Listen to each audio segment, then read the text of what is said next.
Sumuko po sa Sandigan Bayan si dating PNP Chief Avelino Razon Jr. na kinasuhan dahil sa manimanamalyat transaksyon para sa repair ng ilang armored vehicles noong 2007. Para sa karagdagang detalye, may live report si Bernadette Reyes. Bernadette.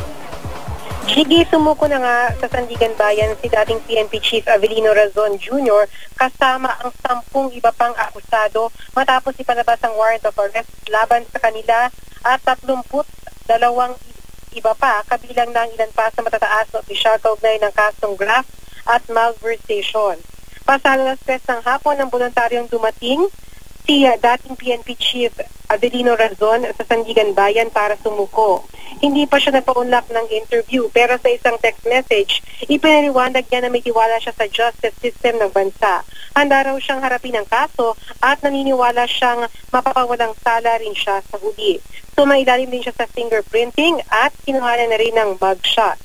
Kahapon inilabas ng Sandigan Bayan 4th Division ang resolusyon para arestuhin sina Razon at 32 iba pa. Kabilang na rin dyan sina General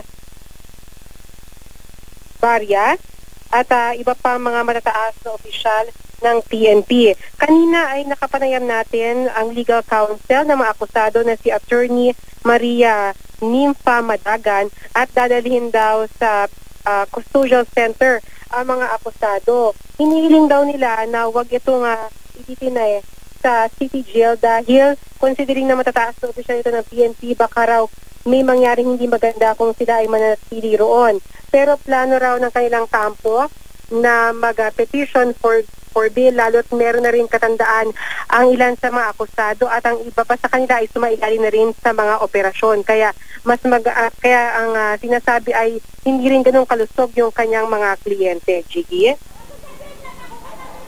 Maraming salamat, Bernadette Reyes.